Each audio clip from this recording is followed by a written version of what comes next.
নমস্কাৰ 21st addition EV Expo 2024 যেহেতু নেকি চলি আছে আপোনাৰ 20-21-22 ডিচেম্বৰ 2024 প্ৰগতি মৈদান দিল্লীৰ ভিতৰত আৰু ইয়াৰ অন্যতম ভাগ এটালৈ আকৌ আপোনালোকক মই স্বাগত জনাইছোঁ আৰু এইটো পাৰ্টত মই আপোনালোকক দেখাইছোঁ খুব ধুনীয়া মোৰ মানে কি বুলি কয়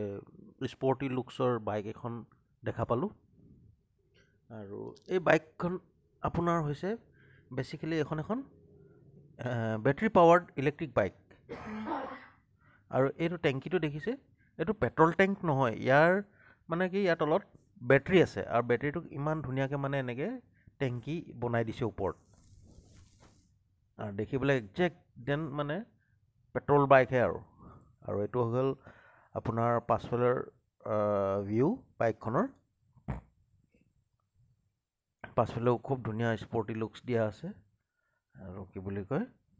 অভাৰঅল মানে চাবলৈ গ'লে মানে পেট্ৰলৰ বাইক নে মানে electric bike battery power bike গমেই পাবলৈ দিগদাৰী আৰু ইয়াৰ ড্ৰাইভিং মোড 3টা আছে আৰু কি বুলি কয় ইয়াৰ কি বুলি এইটো মই দেখাম বাৰু আপোনালোকক ইয়াৰ বাবে আপোনাৰ যেনেকৈ হৈ গ'ল আপোনাৰ ইয়াত USB পৰ্টটো দিয়া আছে এইটো এই আপোনাৰ ড্ৰাইভিং মোড ইয়াত 3টা ড্ৰাইভিং মোড আছে আৰু মই আপোনাক কৈ দিছোঁ যেনেকৈ এইটো হৈ গ'ল আপোনাৰ চেণ্ট্ৰেল ইগনিশ্যন কি আৰু চাবিটো ধৰি লওক উলিয়াই দিলে আপুনি তেতিয়া NFC কাৰ্ডৰ পৰাও বা এনেকৈও চলাব পাৰিব আপুনি বাইকখন আৰু এইটো হৈছে আপোনাৰ বেক গিয়াৰ এক হিচাপত ক'ব গ'লে মানে বাইকখন মানে বেক কৰিবও পাৰিব তাৰমানে আৰু এই ছুইচটো ৰঙা ছুইচটো এইটো দেখিছেনে এইটো আপোনাৰ এই পাৱাৰ কাট অফ ছুইচ যেনেকৈ আমাৰ নৰ্মেলি পেট্ৰল বাইকবিলাকতো দিয়া থাকে এইটো ছুইচটো যদি ধৰি লওক পাৱাৰ কাট অফ কৰি থ'লে ষ্টাৰ্ট নহ'ব তাৰমানে এইটো ছেফটি ফিচাৰ হিচাপত চাব গ'লে খুব ধুনীয়া বস্তু দিলে এইটো হৈছে আপোনাৰ ফ্ৰণ্টৰ ব্ৰেক আৰু এইটো হৈছে পাছফালৰ ব্ৰেকডাল তাৰমানে হাততে দুইডাল ব্ৰেক হাততে আছে তাৰমানে আৰু কি বুলি কয় এতিয়া চাব দেই এইটো ধৰি লওক এটা মুডত অন কৰিলে এইখন আপোনাৰ আপ টু 70-75লৈকে যাব তাৰপিছত আকৌ দুচৰা মুড ইয়াতে অন কৰিব লাগিব লগে তাৰ আপুনি সেইটো গুচি যাব একদম পূৰা 90 অলপমান ওপৰ হৈ যাব বা 90 এনেকুৱা হৈ যাবগৈ তাৰপিছত লাষ্ট মুড যিটো চলি থাকোঁতে অন হৈ যাব আপোনাৰ 100লৈকে তাৰ এতিয়া আকৌ ঘপকৈ ৰখাই দিলে এতিয়া ইমান ধুনীয়া মানে আৰু এইটো এবাৰ পাছফালৰ চকাটো চলোৱাই দেখাইছোঁ যিটো নেকি মেইন পাৱাৰ হুইল বুলি ক'ব পৰা যায় আৰু এইটো হৈছে আপোনাৰ হাফ মটৰ ডিটেইল ডেছক্ৰিপশ্যন বাৰু এতিয়া নাই কোৱা ইয়াত কিছুমান আৰু এইটো হৈছে আপোনাৰ ৰিয়াৰ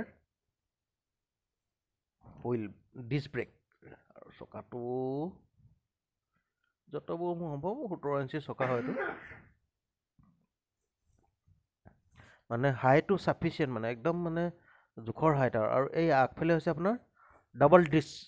ব্ৰেক তাৰমানে দুখন ডিছ ব্ৰেক আছে ইয়াত এইফালে এখন দুইফালে এখন ডিছ ব্ৰেক আছে আৰু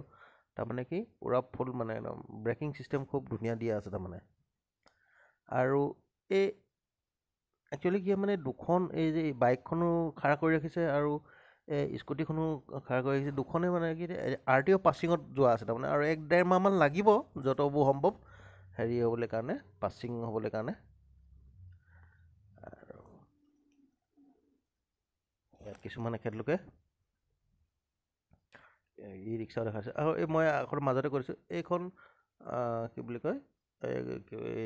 ভিজিটিং কাৰ্ডখন মই শ্বেয়াৰ কৰিছোঁ একেলগৰ লগতে ইয়াৰ মই দামটোও কৈ দিছোঁ দামটো ধৰি লওক আপোনাৰ 2 লাখৰ ওচৰা-ওচৰি পৰিবগৈ আৰু কি বুলি কয় আকৌ এবাৰ মই ভিজিটিং কাৰ্ডখন শ্বেয়াৰ কৰি দিছোঁ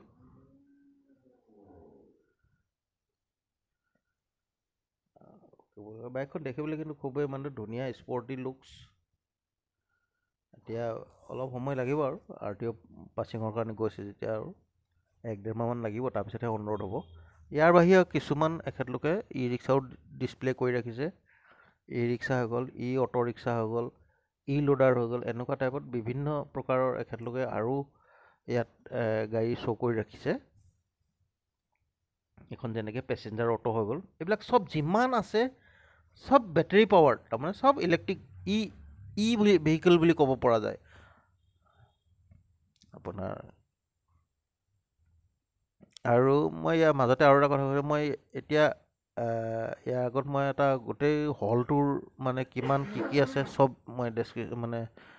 যিমানবোৰ কোম্পেনীয়ে লগাইছে ইয়াত মই চবৰ ভিজিটিং কাৰ্ডবিলাকো মই শ্ব' আপ কৰিছিলোঁ। আৰু কোনোবা কাৰোবাৰ যদি চাবলৈ আকৌ ইচ্ছা হয়, মই কি বুলি কয় কমেণ্টত দিলে মানে মই লিংকছটো দি দিম বাৰু। আৰু ইয়াৰ বাহিৰে মই আকৌ এটা আৰু ভিডিঅ' মই এনেকৈ আপলোড কৰিম, যিটোত নেকি ধৰি লওক চবৰ ভিজিটিং কাৰ্ড আপোনালোকে পাব। এয়া চাওক গোটেই ই ৰিক্সা, আৰু এখন ই ৰিক্সা চাওক আপোনাৰ মানে ফ্ৰণ্টটো একেবাৰে মানে ওপৰপাতলৈ একেটা পিচেই হয়। আৰু ভিডিঅ'টো চোৱাৰ বাবে বহুত বহুত ধন্যবাদ।